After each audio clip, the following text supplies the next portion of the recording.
পরিচয়পত্র দেখানো ব্যতীত অফিসে ঢুকতে দেওয়া হয় না। কোথায় তোমার পরিচয়পত্র?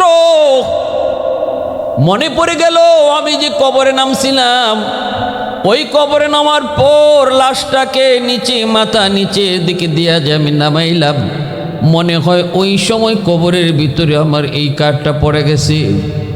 লোকটা বলতেছে আমার একটু সুযোগ দেন, আমি দ্রুত বেগে পরিচয়পত্রটা নিয়ে আসব। দ্রুত ওই গ্রামের কাছে আইসা দেখতেছে মানুষজন কবর দিয়ে চলে যাইতেছে। দূর থেকে ডাক দিয়া কয়, ও ভাইরা তোমরা যাও না গো, আমি তো তোমাদের উপকার করেছি, কিন্তু এবার আমার একটু উপকার তোমরা করো। কবরের ভিতরে নামার কারণে আমার বুকের পকেটে যে আমার পরিচয়পত্র ছিল সেটা কবরে পড়ে গেছে। একটু যদি অনুমতি দাও, আমি মাথার দিক থেকে একটু কবর খুঁজব, খুঁজে আমার পরিচয়পত্রটা নিয়ে নিব।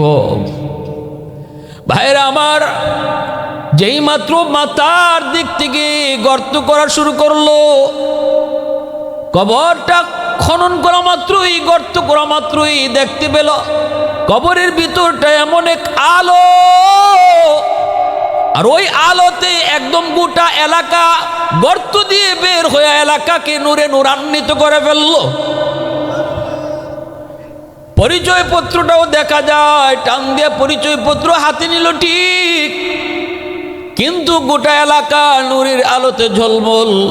শুধু ঝলমল নয়, এমন এক সুঘ্রাণ, এমন এক সুগন্ধি বের হয়েছে, এই সুঘ্রাণ জীবনে কেউ কোনোদিন কোথাও পায় নাই। এত সুন্দর সুঘ্রাণ, এই আওয়াজ যখন চতুর্দিকে ছড়িয়ে পড়ল, হাকিমুল ইসলাম কারি তৈয়ব সাহেব রাহিমাহুল্লাহ তিনি বলতেছেন, আমিও গেলাম এলাকার মধ্যে যে খবর নিলাম, মানুষজন বলতেছে সামনের দিকে আগাও। আমার মতো হাজারো হাজারো মানুষ খবর দেখতে যাইতেছে। আল্লাহর ওলি বলেন, আমি কাছাকাছি যায় দেখতে পেলাম, হ্যাঁ এটা এমন এক আলো, এমন এক আলো, আমি দূর থেকেই বুঝে ফেলেছি গো, এটা দুনিয়ার কোনো মোমবাতির আলো নয়, এই আলোটা হলো জান্নাতি আলো। কাছাকাছি যাইতেই নাকের মধ্যে যে ঘ্রাণ লাগলো, আমি বুঝে গেছি এটা দুনিয়ার কোনো আতর নয়, এটা দুনিয়ার কোনো সুঘ্রাণ নয়, দুনিয়ার কোনো আতর নয়, জান্নাতি সুঘ্রাণ। মানুষদেরকে জিজ্ঞেস করি কি এমন তার নেক আমল ছিল, যেই আমলের কারণে আল্লাহ পাক দুনিয়াতেই তার বুজুর্গি আর উলায়াত আল্লাহ দেখা দিছি। একটু করোনা মানুষেরা কই কিছুই তো জানি না। আমি দৌড় দিয়া তার বাড়িতে গেলাম, বিবি সাহেবরে জিজ্ঞেস করলাম, বিবি গো একটু কি তোমার স্বামীর নেক আমল ছিল, যেই নেক আমলের কারণে আল্লাহ তার বুজুর্গি প্রকাশ করে দিয়েছেন। আল্লাহ তো আল্লাহর ওলিদের বুজুর্গি আল্লাহ প্রকাশ করেন না, কিন্তু মাঝে মাঝে আল্লাহ প্রকাশ করেন মানুষকে বোঝানোর জন্য। ভাইরা বন্ধুরা, এইবার বিবি সাহেব বলতেছে, হুজুর আমার স্বামী তিনি তো নামাজি ছিলেন, পাক্কা নামাজি, হাওরে বন্দরে যেখানেই তিনি থাকতেন নামাজ কাজা করতেন না, যেখানেই থাকতেন সেখানে নামাজ তার কাজা হতো না। যত ব্যস্তই থাকতেন সকল ব্যস্ততার ভিতরেও তিনি নামাজ আদায় করেছেন, এমনটা দেখেছি। আর একটা বিশেষ আমল যেটা মনে পড়ে, ওই যে দেখেন তাকের মধ্যে আমার স্বামীর কোরআনুল করিম, এই কোরআনখানা আমার স্বামীর নির্ধারিত ছিল। এই যে দেখেন গিলাফ লাগানো, আমার স্বামী কিন্তু কোরআন তেলাওয়াত জানতেন না, কিন্তু না জানলো প্রতিদিন ফজরের নামাজের পর এই কোরআনখানা নামায়া তিনি তিলাওয়াত করতেন। তিলাওয়াত তো তিনি পারেন না, এজন্য প্রতিটা লাইনের নিচে নিচে আঙ্গুল ঘুরাইতেন আর চোখের পানি ফালাইয়া কাঁদতেন আর বলতেন, মালিক এই লাইনের মধ্যে তুমি যা বলেছ আমি সব বিশ্বাস করি। দ্বিতীয় লাইনের নিচু আঙ্গুল ঘুরাইতেন আর বলতেন, মালিক এই লাইনের মধ্যে তুমি যা বলো আমি সব বিশ্বাস করি। এই কথা কইতেন আর এইভাবে আঙ্গুল ঘুরাইতেন, প্রতিটা লাইনের নিচে নিচে তিনি প্রতিদিন আঙ্গুল ঘুরাইতেন আর টপ টপ করে তার চোখ থেকে পানি পড়তো, টপ টপ করে তার চোখ থেকে পানি পড়তো। এই কথা বলতেই হাকিমুল ইসলাম কারি তৈয়ব সাহেব রাহিমাহুল্লাহ বলেন, আমি তাক থেকে কোরআনুল করিম খানা বের করলাম, গিলাফখানা খুললাম, কোরআন মেলাইলাম, কোরআন খুইলা দেখি পৃষ্ঠায় পৃষ্ঠায় প্রতি লাইনের নিচে নিচে তার আঙ্গুলের দাগ পড়ে গেছে। আর চোখের পানি যে পৃষ্ঠায় পৃষ্ঠায় পড়ছে, এখনো চোখের পানির দাগ আছে। মুসলমানের আওয়াজে কও না সুবহানাল্লাহ, আর একটু জোরে কও না সুবহানাল্লাহ, আর একটু জোরে কও না আল্লাহু আকবার। হয় নাই, আরো জোরে আল্লাহু আকবার। वहदत की हिफाजत नहीं बेक़ुव्वत बाजू, वहदत की हिफाजत नहीं बेक़ुव्वत बाजू, आती नहीं कुछ कमी है अक्ल खुदा दाद, ऐ मर्द खुदा तुझको क़ुव्वत नहीं हासिल, जा बैठ किसी गार में अल्लाह को कर याद, जा बैठ किसी गार में अल्लाह को कर याद, ये सच है कि बातिल की तरफदार नहीं हम, गद्दार न समझो हमें गद्दार नहीं हम। मुसलमाনের आवाज को अल्लाहु আকবার। তাহলে আল্লাহর কালাম যত বড়, আল্লাহ যত বড় তার কালাম তত বড়। আল্লাহর কালাম যতদিন জমিনের মধ্যে থাকবে রে যুবক, আল্লাহ পাক আসমান আসমানের জায়গায়, জমিন জমিনের জায়গায় আল্লাহ দাঁড় করে রাখবেন। কোরআনের তালিম যতদিন জমিনে থাকবে কিয়ামত সংগঠিত হবে না। কোরআনের তালিম যতদিন জমিনে থাকবে, কোরআনের শিক্ষা যতদিন জমিনে চলবে, আল্লাহ কিয়ামত ঘটাবে না। এজন্যই কিয়ামতের আগ মুহূর্তে আল্লাহ পাক জিব্রাইলকে বলবেন, জিব্রাইল জমিনে যাও, যাইয়া কোরআনের হরফগুলি উঠে আনো। কিয়ামতের আগ মুহূর্তে জিব্রাইল জমিনে আবার একবার আসবেন, আইসা কোরআনের হরফগুলি উঠায় নিবেন। বাংলাদেশের মুসলমান কোরআন কইলা দেখবে হরফ নাই, ভারতের মুসলমান কোরআন কইলা দেখবে হরফ নাই, আরবের মুসলমান কোরআন কইলা দেখবে লেখা নাই। তখনই বুঝতে হবে দুনিয়ার হায়াত শেষ, তখনই বুঝতে হবে দুনিয়ার হায়াত শেষ। আল্লাহ দুনিয়া রাখবে না যতদিন পর্যন্ত কোরআনে তালিম চলবে, কোরআনে শিক্ষা চলবে, মানুষ কোরআনকে মহব্বত করবে, কোরআনওয়ালাদেরকে ভালোবাসবে, মাদ্রাসার ছাত্র উস্তাদকে দিল থেকে ভালোবাসবে। আল্লাহ বলেন, কোরআন থাকলে জমিন থাকবে, কোরআন থাকবে না জমিনও আমি আল্লাহ রাখবো না। তাহলে আমার কথা আপনারা বুঝে থাকলে বলুন, মাদ্রাসার খাতিরে আল্লাহ পাক আসমান যদি টিকায় রাখে, আমি মেম্বারও আল্লাহ মাদ্রাসার উসিলায় টিকায় রাখছে। আওয়াজ আসতে কেন, জুড়ে বলেন। আমি চেয়ারম্যান আল্লাহ মাদ্রাসার উসিলায় টিকায় রাখছে, আমি এমপির আল্লাহ পাক কোরআনের শিক্ষার উসিলায় টিকায় রাখছে, আমি ব্যবসায়ীর আল্লাহ পাক ব্যবসা নিয়ে টিকায় রাখছে মাদ্রাসার কোরআনের শিক্ষার উসিলায়। সূর্য উঠে পশ্চিম পূর্ব দিগন্তে, সূর্য ডুবে পশ্চিমে, আল্লাহ বলেন কোরআনের শিক্ষার উসিলায়। সুবহানাল্লাহ জোরে কও। গাছ থেকে ফুল হয়, ফল হয়, জমিন থেকে ফসল হয়, নদী থেকে মাছ হয়, সুস্থতার নিয়ামত নিয়ে আমি বেঁচে আছি। সব কিছু আল্লাহ বলেন কোরআনের শিক্ষার উসিলায়। কোরআনের শিক্ষা যদি না থাকে, আমি তুমি মেম্বারি করার সুযোগও দেব না। জমিন পর পর পর পর আযাব আর গজব দিয়ে ধ্বংস করব। কোরআনের শিক্ষা যদি না থাকে, আল্লাহর বাসায় তুমি চেয়ারম্যানই করার সুযোগ পাবে না। জমিনই তো থাকবে না, তুমি চেয়ারম্যান থাকবে কোত্থেকে? ঠিক না জোরে খান? গত শুক্রবারে, আগের শুক্রবারে, গত শুক্রবারেই তো, আজকে তো এক শুক্রবারে, গত শুক্রবারে ভূমিকম্প হয়েছে না? টের পাইছেননি? হ্যাঁ, হালকা একটা ঝাঁকুনি দেওয়া গেছে আল্লাহ। 5.6 না 9.7, 5.7।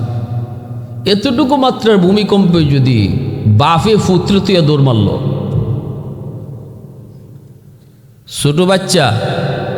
ছোট বাচ্চারে তুইয়া বাফে দৌড় মারল, বাচ্চার খবর নাই। যদি রে 100% হয়, 10% হইলে তুই উপায় নাই, ঠিক কিনা? হ্যাঁ, আল্লাহ বলে জানুনি, এইভাবে জমিনে কিন্তু প্রতিদিন আমি আল্লাহর কাছে আবদার করে, জমিন কিন্তু প্রতিদিন আমার কাছে আবদার করে, আলা কুল্লা ইয়াউমিন ওয়াল আরদু ইস্তাজিলু রাব্বাহু আবতালু ইবনা আদম ফি কারি। আল্লাহ বলেন জমিনে আমার এক মালিক, নাফরমানি জমিনে বেশি হইতেছে। আল্লাহ নাফরমানের সংখ্যা দিন দিন বাড়তেছে, গুনাহগারের পাল্লা দিন দিন বাড়ি হইতেছে, বেনামাজির সংখ্যা বাড়তেছে। বাজারও জরিপ করলে বেনামাজি ব্যবসায়ীর সংখ্যা বেশি, সমাজে জরিপ করলে পরে বেনামাজির সংখ্যা বেশি, ঘরে জরিপ চালাইলেও দেখা যায় বেনামাজি অনেক ঘরে বেশি। ঠিক না নি? গুনার আওয়াজ বেশি, গুনার প্রচার বেশি, গুনার নমুনা বেশি, গুনার সুরুত বেশি। আল্লাহ পাকের কাছে জমিন প্রতিদিন আবদার করে, হাদিসে কুদসি বলতেছি, আল্লাহর কাছে জমিনে কো মালিক অনুমতি দিবাইনি এই নাফরমানগুলাকে আমি জমিনের উপর দিয়ে আর চলতে দিমু না। আল্লাহ তুমি যদি অনুমতি দাও, সুদ করে 5 তলা বাড়ি, এই বাড়ির বোঝা আমি আর কত নিমু? সুবহানাল্লাহ, জোরে কও। জমিনে কয় মালিক ঘুষখোরের 10 তলা বাড়ির বোঝা আর কত নিমু? হারাম টাকা দিয়া বাড়ি বানাইছে, আমি জমিন আর কত লোড নিমু? সুবহানাল্লাহ, জোরে কও। আসবিরু ইলা মাতা আসবিরু, আসবিরু ইলা মাতা আসবিরু। ধৈর্য ধরব তো আর কত কাল? ধৈর্য ধরব তো আমি জমিন আর কতদিন?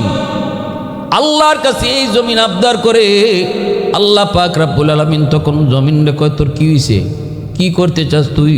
জমিনে কই অনুমতি দাও, 5 তলা দশায় দিমু, সুদ করে গিলে ফেলমু, গোশ করে বি জিন্দা কবর দিয়ে ফেলমু। আটতেছে আমার উপরে, দেখবো আটকা কবরে গেছে। আল্লাহ অনুমতি দাও, ওর পায়ের আওয়াজ আমি আর শুনতে চাই না, ওর পায়ের আওয়াজ আর আমি শুনতে চাই না। নামাজটা না পড়া কেমনে আমি জমিনের উপর দিয়ে হাঁটতেছে। আল্লাহ অনুমতি তুমি দাও, তোমার অনুমতির অপেক্ষায় বেনামাজির আমি গিলে ফেলবো। আল্লাহ পাক রব্বুল আলামিন কয় ঠিক আছে, আর কোনো কথা? সাগরে ডাক দেয়া কয় মালিক আমার অনুমতি দাও। সুবহানাল্লাহ, জোরে কও। সাগরও ডাক দেয়া কয় ওয়াল বাহরা ইয়াস্তাজিলু রাব্বাহু, ওয়াল বাহরা ইয়াস্তাজিলু রাব্বাহু। সাগরে ডাক দেয়া কয় মালিক আল্লাহ আমি আর কত দেখমু, আমি আর কত দেখমু নাফরমানি? কক্সবাজার সমুদ্রের পারে আইসা যে গুনাহ করতেছে, যে অন্যায়গুলা করতেছে, যে নাফরমানি করতেছে, আমি সাগরের পানি আর কত কাল আমি দেখমু? আমি আর কতদিন সহ্য করবো? আল্লাহ অনুমতি দিবাইনি, নাফরমানগুলাকে আমি ডুবাইয়া ফেলবো, জমিনটারে পাক বানায় দিব। ওরা তো না পাক বানাইছে, আমি পানি দিয়ে পাক বানায় দিই। আল্লাহ পাক রব্বুল আলামিন জমিনকে একটা ধমক দেয়, সাগর মহাসাগরও ধমক দেয়। সুবহানাল্লাহ, জোরে কও। আল্লাহ একটা ধমক দেয়, আল্লাহ পাক ধমক দিয়ে করে জমিন ভালো করে শুন, আমি আল্লাহ দেখতেছি জমিনে কত গুনাহ হয়, কত অত্যাচার হয়, কত জুলুম হয়, কত নাফরমানি হয়, কত জিনা হয়, কত ব্যভিচার হয়। আমি আল্লাহ দেখতেছি এই জমিনের ভিতরে আমার নবীর নায়েবে নবী উলামায়ে কেরামের সাথে কেমন দুর্ব্যবহার আর আচরণ হয়, সবই আমি আল্লাহ দেখতেছি। যাদের উসিলায় আমি জমিন টিকায় রাখলাম, যেই শিক্ষার উসিলায় আমি জমিন টিকায় রাখলাম, ওই শিক্ষা ব্যবস্থার সাথে কি ষড়যন্ত্র হয়, ওই শিক্ষক আর ওই এই যে পুরাণের পাখিদের সাথে কি আচরণ হয়, সবই আমি আল্লাহ দেখতেছি। এরপরও আমি কেন নগদ ধরি না জানোনি? কারণ এই মানুষকে আমি আল্লাহ বড় আদর করে বানাইছি। আসমান আল্লাহ বানাইছেন কুন ফায়াকুন বইলা, জমিন আল্লাহ বানাইছেন কুন ফায়াকুন বইলা, ফেরেশতা আল্লাহ বানাইছেন কুন ফায়াকুন বইলা। আল্লাহ শুধু বলছে জমিন কুন হও, ফায়াকুন জমিন হয়ে গেছে। আসমান বানাইতে আল্লাহ কইছে কুন হও, ফায়াকুন আসমান হয়ে গেছে। জিব্রাইল বানাইতে আল্লাহ কইছে হও, হয়ে গেছে। আল্লাহ কয় আসমান আমি বানাইছি কুন ফায়াকুন বইলা, জমিনও বানাইছি কুন ফায়াকুন বইলা, ফেরেশতাও বানাইলাম কুন ফায়াকুন বইলা। কিন্তু এই মানুষকে আমি আল্লাহ কুন ফায়াকুন বলে বানাই নাই। এই মানুষ বানাইতে আমি আমার নিজের হাত লাগাইছি। আমি আল্লাহ কইছি খলাকতু বিয়াদাইয়া, আমি আমার কুদরতি হাত লাগাইয়া মানুষ বানাইছি।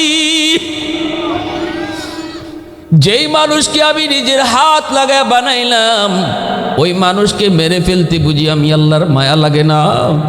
যেই মানুষ বানাইতে আমি আমার হাত ব্যবহার করছি, এই মানুষগুলার ধ্বংস করে দিতে আমার বুঝি মায়া লাগে না।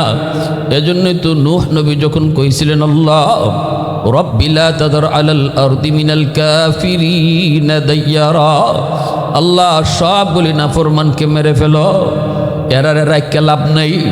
আল্লাহ কয় ঠিক আছে, এটা কি তোমার ফাইনাল দোয়া? বলে এইটুই আমার ফাইনাল। আল্লাহ কয় নূহ একটু চিন্তা করে ভেবে চিন্তা করে কও, এটা কি তোমার সেই দোয়া যেটা কবুলের গ্যারান্টি দিয়েছি? সকল নবীকে আল্লাহ পাক একটা দোয়া কবুলের গ্যারান্টি দিয়েছেন, সব নবীর একটা দোয়া কবুলের গ্যারান্টি দিয়েছেন। যে কোনো একটা দোয়া তুমি চাইতে পারো, এটা তোমার কবুল কর্মই কর্ম 100%। এই সুযোগটা সব নবীর আল্লাহ দিয়েছেন। লিকুল্লি নবিয়্যিন দাওয়াতুম মুস্তাজাবাতুন ফাতাআজ্জালা কুল্লু নবিয়্যিন দাওয়াতাহু ওয়া ইন্নী ইখতাবাতু দাওয়াতি শাফাআতাল লিউম্মতি। রাসূল বলেন সব নবীরা তাদের এই দোয়াটা দুনিয়াতে চাইয়া নিয়ে গেছে, কিন্তু আমি রাসূল এই দোয়া দুনিয়াতে চাই নাই। তায়েফের জমিনে রক্ত ঝরেছে, তবু আমি নবী এই দোয়াটা আল্লাহর কাছে চাই নাই। উহুদের ময়দানে দান শহীদ হয়েছে, এরপর আমি রাসূল আল্লাহর কাছে ওই দোয়া করি নাই। এই দোয়াটা আমি আমার দিলের ভিতরে লুকায় রাখছি, কিয়ামতের ময়দানে আমার উম্মতের সুপারিশের জন্য কাজে লাগাইমু।